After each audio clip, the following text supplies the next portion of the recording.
긴급 뉴스입니다. 한국에서 방금 국군의 날 행사에 현무5라는 미사일 무기를 최초 공개하였는데요.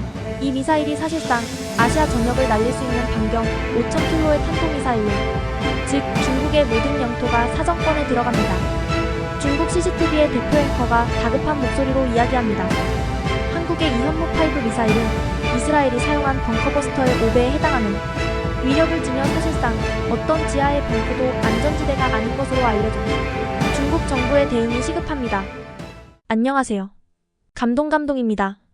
오늘은 한국 국군이 날에 발표된 각종 무기들을 보도한 중국의 국영TV CCTV를 보고 난 익명의 중국인 네티즌의 사연을 가져왔는데요. 구독과 좋아요, 알림 설정을 해주시면 바로 시작하겠습니다. 안녕하세요. 중국인 여러분, 저는 스촨성의 세세밍이라고 합니다.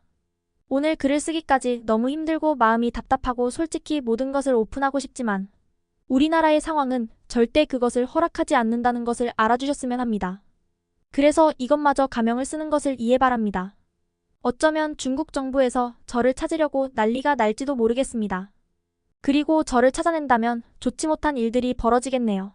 그럼에도 불구하고 중국의 미래가 이미 저물어가는 것이 사실화된 지금, 저는 위험을 무릅쓰고 익명으로라도 이야기하려 합니다. 중국은 망해갑니다. 아니, 망했습니다. 오늘 저는 아시아에서 우리의 역사가 망해버리는 또 하나의 역사를 보고 말았습니다. 한국에서 공개한 무기 때문인데 이것은 사실 소문만 무성했던 무기입니다. 일전에 익명으로 제가 늘주해야 한다고 이야기했던 한국의 미사일 무기에 이제서야 정부 당국이 놀라고 견제를 할런지 모르겠네요. 어차피 늦어버렸지만요. 일단 한국의 국군이 날에 대해서 이야기를 해야겠네요. 한국은 6.25 전쟁 발발 후 우리 중국이 개입하기 전에도 북한이 승리를 거둘 수 있었던 시간이 있었으나 낙동강에서 필사적인 방어에 성공하고 이후 세계 3대 상륙작전이라고 하는 인천 상륙작전에 성공하여 서울을 수복하였는데, 그날 서울 수복을 기념하면서 생긴 날이 바로 10월 1일인 국군의 날이었습니다. 사실 한국은 국군이 날에 이렇다 할 행사나 별다른 움직임이 없었는데 최근 몇 년간 북한의 움직임과 한국 정부의 강력한 대북 정책을 시작으로 안 그래도 스물스물 한국의 무기 개발에 힘과 예산을 쏟아붓던 것을 계기로 이제는 국군의 날에 완전히 공개하여 아시아뿐 아니라 전 세계를 상대로 무기 수출을 담당하는 공식적인 나라가 되어버렸습니다. 여기까지도 우리 중국이 경계하지 않아도 될 수 있었습니다. 아니, 어쩌면 우리 중국이 이미 망해가는 중이었을 수도 있겠네요. 폴란드에 수출한 흑표 전차가 어쩌면 최강 전차, 미국의 에이브럼스를 능가할지 모른다는 소식에 코웃음을 쳤던 우리 정부였으니까요. 이후 한국 정부의 무기 개발 소식은 끊이지 않았습니다. 무인기 개발과 대전차 무기, 4.5세대 전투기를 넘어 5세대 전투기 개발에 성공했다느니 사실 우리 중국이 한국을 신경 써야 하는지, 중국 정부는 뉴스조차 별로 나오지 않았으니까 일반 시민들의 경각심은 한국이 무기도 만드는 나라야 라는 수준에 불과했습니다. 다른 지상군 무기나 자주포 같은 무기들은 사실 중국 입장에서 전혀 견제할 생각을 할 필요가 없었던 이유는 지리적으로 서해바다를 뛰어넘고 포를 쏴야 하는 사거리 문제와 상륙작전을 시도하지 않으면 안 되는 문제로 중국 본토를 타격하는 시나리오가 그려지지 않기에 오로지 미사일과 전투기, 그 다음은 해양무기가 견제의 대상이 될 수 있었겠죠. 그리고 드디어 한국에서 어떤 미사일을 개발한다는 소식이 들렸습니다. 한국의 미사일 개발 소식은 누구도 귀 기울이지 않았습니다만 제게는 달리 들렸습니다. 그동안에 한국 소식을 접했을 때 방산기술력의 행보가 심상치 않았고 그 기술력을 바탕으로 한 미사일 개발은 이제 1km를 맞추는 수준이 아닐 것임을 저는 직감했기 때문입니다. 우려했던 저의 직감이 틀리길 바랬습니다. 그리고 그 직감은 맞아버렸습니다. 한국은 국군의 날 당일에 중국의 존재감 따위는 신경에도 쓰지 않고 모든 최신 무기들을 사열하며 소문만 무성했던 어쩌면 현존 최고의 미사일을 발표해버렸습니다. 바로 현무5인 것입니다. 이것이 어째서 현존 최고의 미사일이 될 것이냐. 그것은 실제 전장에서 살상력을 인증한 이스라엘이 헤즈볼라의 수장 하산 나스랄라를 지하유세인 벙커에서 즉사시켰던 벙커버스터를 통해 이미 입증이 되었고, 심지어 현무5는 그것보다도 5배 강력한 것으로 알려져 있습니다. 지하 100m의 국가의 최고 권력자들이 꽁꽁 숨어도 지하 벙커가 그대로 무덤이 된다는 더욱 충격적인 이야기를 드리겠습니다. 현무5의 사거리입니다. 발표한 바에 따르면 현무5의 사거리는 5,000km로서 한국 본토에서 북한을 넘어 중국의 가장 동쪽에도 미사일을 피할 수 없게 되었습니다. 그럼 정확성은? 한국이 발표한 바 정확성은 여태 발표한 모든 무기들이 수출된 원인 중 하나가 바로 싼 가격을 뒤로하고도 아주 높은 정밀 타격이 가능하기 때문이라는 겁니다. 일전에 비밀리에 개발을 했었던 현무사의 실험 결과도 충격적이었는데 마하 10에 가까운 속도로 제주도를 날아가 태풍이 치는 날씨에도 불구 표적을 3m 안팎의 정밀 타격을 보여주므로 이미 한국의 고위력 탄도 미사일 개발이 최상위 수준임을 입증한 바가 있습니다.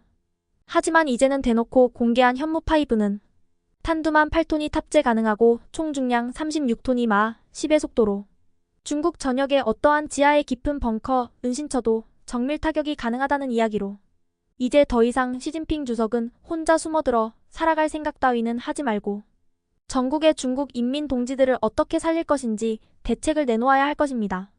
이건 전 세계에 한국의 신괴물 현무5를 보여줌으로써 북한은 당연하고 한국의 윤석열 정부가 중국 또한 본토 전역 어디에서도 안심하지 말라는 메시지를 강력하게 이야기한 것으로 중국 당국이 여태껏 안심해온 한국의 정책이 얼마나 안일하고 무성의한 대책이었는지를 깨달아야 하는 사건입니다. 우리 중국이 인터넷 댓글 공작이나 하고 있을 때 한국은 휘둘리는 듯 보였지만 오히려 이렇게 군사적인 실질적 힘을 기르고 최신 무기들을 수출하는 기술이 급성장하게 됨으로써 이제는 중국 안방을 걱정해야 하는 최악의 상황이고 아시아 최고의 나라였던 중국이 한국 정부에 어떤 태도를 취해야 하는지 모를 지경입니다. 이것에 더해 한국 윤석열 대통령의 외교 행보는 트럼프를 보는 듯한 광기 그 자체입니다. 그렇게 싫어하던 일본과 군사적인 동맹을 강화하는 행보를 보이고 있으며 이것은 미국과 한국, 일본의 동맹 강화를 넘어 어쩌면 대만까지 동맹국 강화를 넓혀 사실상 중국의 바다는 태평양은 고사하고 남중국해 앞바다도 나가기가 어려워지게 되고 그것이 사실이 된다면 동북아의 패권은 지리적으로 다름 아닌 한국이 가져가게 되는 어처구니없는 일이 사실이 될런지도 모릅니다. 이것을 노리고 그런 짓을 하는지는 모르겠지만 한국과 원수지간인 일본이 손을 잡는다는 것은 우리 중국에 치명적이게도 그날이 중국의 국제적인 종말이라고 생각합니다. 이것을 아는 중국인들이 몇이나 있을런지 답답하기만 하네요. 아니, 우리 중국인들은 이러한 사실을 깨달아야 합니다.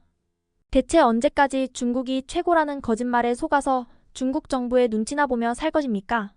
우리 중국이 이대로 침몰하기를 지켜보지 않으려면 한국과 일본이 손잡는 지금의 외교 정책에 매우 심혈을 기울여 방해할 필요가 있습니다.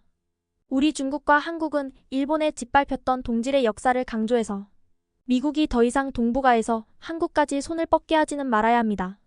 일본과 한국이 군사적으로 손을 맞잡는 순간부터 우리 중국은 사실상 고립되는 것입니다. 이러한 국제정치적 사실을 아는 중국인은 별로 없기도 하지만 더더욱 문제는 중국의 간부들이 알고도 함부로 이야기할 수 없다는 현실입니다. 그것이 공안의 귀에 들어간다면 그와 그의 가족이 사라지는 것이 사실이기 때문이고 그렇게 쓴소리를 거부하는 중국의 태도가 계속 이어진다면 안 그래도 이미 광속 추락 중인 중국의 현재가 미래마저 없어지는 꼴을 면할 수 없게 된다는 말입니다. 그동안 중국 정부는 인터넷으로 한국 정부를 흔드는 영양가 없는 뒷작업 말고 제발 현실을 직시하고 정면으로 승부하는 정책을 펴기 바랍니다. 이런 이야기를 익명으로 하는 것이 아니라 모든 국민들이 다양하게 이야기하고 서로 의견을 조율할 수 있는 좋은 나라가 되길 희망합니다. 중국은 망해갑니다. 제발 중국인들이여 현실을 외면하지 말기 바랍니다. 지금까지 중국의 10억 인민을 속이고 자신과 자신을 따르는 일부 정치인들만을 배불리던 시진핑 주석의 모든 정책들을 이제라도 잘못됨을 인정하고 내려놓아야 합니다. 이렇게 제가 위험해지는 것을 마다하지 않고 이야기하는 이유는 중국의 인민들이 정부가 독단적으로 억압하고 일부 고위공직자들만을 위한 세상을 만들 때 천안문 사태처럼 들고 일어나 더 이상 가난하고 힘없는 중국의 인민들이 고통받지 않는 세상을 만들어야 한다고 생각하기 때문입니다. 중국은 망하고 망했고 망해야 합니다. 그래야 새로운 인민시대가 열릴 것이기 때문입니다. 지금까지 한국의 최신 무기 현무5의 이야기 어떠셨을까요?